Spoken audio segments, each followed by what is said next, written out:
नमस्कार दोस्तों, स्वागत है आपका हमारे चैनल एडू एथिक्स में। और अगर आप नए हैं तो हमारे चैनल को सब्सक्राइब करना, शेयर करना और लाइक करना ना भूलें। तो चलिए आज हम शुरू करने वाले हैं हमारे हिंदी पाठ्य पुस्तक वसंत पाठ 17 सास सास में बास।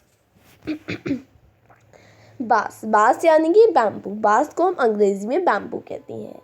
और बैम्बू जो होते हैं, आपने देखा होगा बैम्बू की कई तरह तरह की चीज़ें बनती हैं और वो बहुत सुंदर बनती है। सजावटी चीज़ें वो होती हैं जैसे कि टोकरी, घर, चम्मचें, और वो काफ़ी ज़्यादा ट्रेडिशनल लगता है। तो इस चैप्टर में हम पढ़ने वाले हैं बास के फ़ायदे, बास के फैक्ट्स, बास के बारे में हम सब जानेंगे इसी पाठ में। तो एक जादूगर थी, चंग की चंगलनबा। अपने जीवन में उन्होंने कई बड़े बड़े करतब दिखलाए। जब मरने को हुए तो लोगों से बोले, मुझे दफनाए जाने के छठे दिन मेरी कब्र खोद कर देखोगे तो कुछ नया सा पाओगे।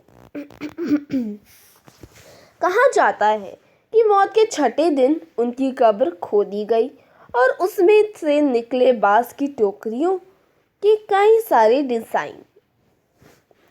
लोगों ने उन्हें देखा, पहले उनकी नकल की और फिर नए डिजाइन भी बनाए। बांस भारत के विभिन्न हिस्सों में बहुतायत में होता है। भारत के उत्तर पूर्वी क्षेत्र के 7 राज्यों में बांस बहुत उगता है, इसलिए वहाँ बांस की चीजें बनाने का चलन भी खूब है। सभी समुदाय के भरण पोषण में इसका बहुत हाथ है। यहाँ हम खास तौर पर देश के उत्तरी पूर्वी राज्य नागालैंड की बात करेंगे। नागालैंड के निवासियों में बांस की चीजें बनाने का खूब प्रचलन है। इंसान ने जब हाथ की कलात्मक चीजें बनानी शुरू की, बांस की चीजें तभी से बन रही हैं। आवश्यकता के अनुसार इसमें बदलाव हुए हैं और अब भी होते रहेंगे। कहते हैं कि बांस की बुनाई का रिश्ता उस दौर से है जब इंसान भोजन इकट्ठा करता था। शायद भोजन इकट्ठा करने के लिए ही उसने ऐसी डलियानुमा चीजें बनाई होंगी। क्या पता बया जैसी किसी चिड़िया के घोंसले से टोकरी के आकार और बुनावट की तरकीब हाथ लगी हो। बांस से केवल टोकरियां ही नहीं बनती, बांस की खपच्चियों से ढेर चीज़ें बनाई जाती हैं, जैसे तरह तरह की चटाइयाँ, टोपियाँ, टोकरियाँ, बर्तन, बैलगाड़ियाँ, फर्नीचर, सजावटी सामान, जाल, मकान, फूल और खिलौने भी।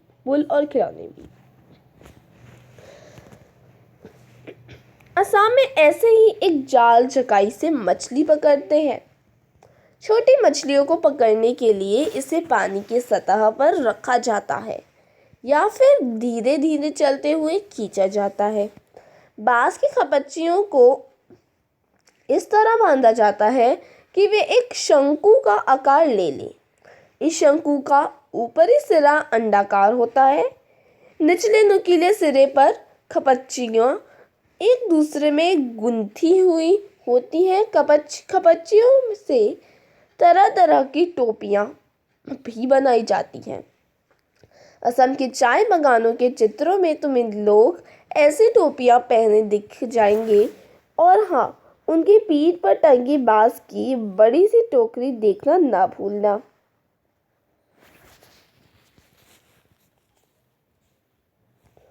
बांस से मेरा रिश्ता। बांस कहे झुरमुट मुझे अमीर बना देता है। इससे मैं अपना घर बना सकता हूँ। बांस के बर्तन और औजार इस्तेमाल करता हूँ। सूखे बांस को मैं ईंधन की तरह इस्तेमाल करता हूँ। बांस का कोयला जलाता हूँ। बांस का अचार खाता हूँ। बांस के पालने में मेरा बचपन गुजरा। पत्नी भी मैंने बांस की टोकरी के जरिए पाई और फिर अंत में बांस पर ही लिटाकर मुझे मरघट ले जाया जाएगा।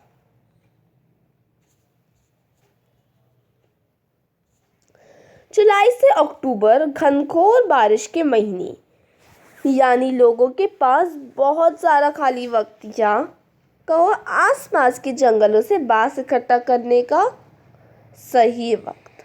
आमतौर पर वे 1 से 3 साल की उम्र वाले बांस काटते हैं।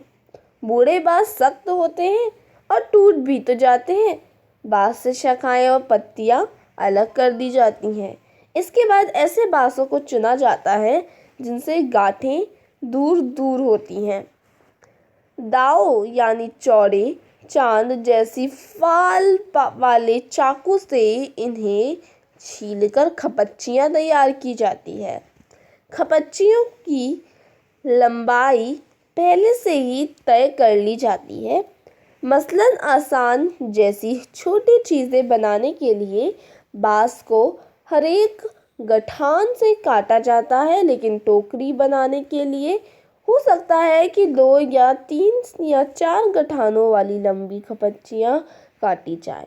यानी कहाँ से काटा जाएगा यह टोकरी की लंबाई पर निर्भर करता है। आमतौर पर खपच्चियों की चौड़ाई 1 इंच से ज़्यादा नहीं होती। चौड़ी खपच्चियाँ किसी काम की नहीं होती। इन्हें चीरकर पतली खपच्चियाँ बनाई जाती है। पतली खपच्चियाँ लचीली होती है। खपच्चियाँ चीरना उस्तादी का काम है। हाथों की कलाकारी के बिना खपच्चियों की मोटाई बराबर बनाए रखना आसान नहीं। इस हुनर को पाने में काफ़ी समय लगता है। टोकरी बनाने से पहले खपच्चियों को चिकना बनाना बहुत ज़रूरी है। यहाँ फिर दाव कम आता है। खपच्ची बाएं हाथ में होती है और दाव दाएं हाथ में।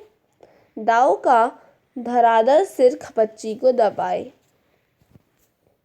रहता है, जबकि तर्जनी दाव के एकदम नीचे होती है। इस स्थिति में बाएं हाथ से खपच्ची को बाहर की ओर खींचा जाता है। इस दौरान दायां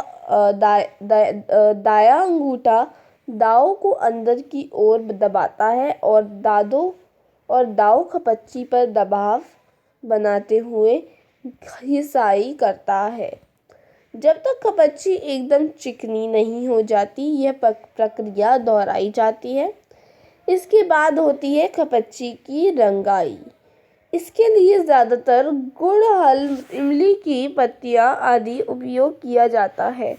काले रंग के लिए उन्हें आम की छाल में लपेटकर कुछ दिनों के लिए मिट्टी में दबाकर रखा जाता है।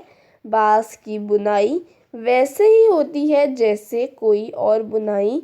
पहले खपच्चियों को चित्र में दिखाए गए तरीके से आड़ा तिरछा रखा जाता है। फिर बाने को बारी बारी से ताने के ऊपर नीचे किया जाता है। इसके चेक का डिज़ाइन बनता है।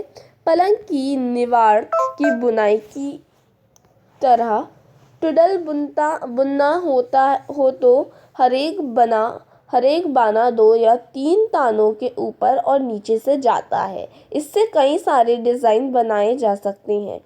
टोकरी के सिरे व खपच्चियों को या तो चोटी की तरह गूंथ लिया जाता है या फिर कटे सिरों को नीचे की ओर मोड़कर फंसा दिया जाता है और हमारी टोकरी तैयार। चाहो तो बेचो या घर पर ही काम ले लो। धन्यवाद।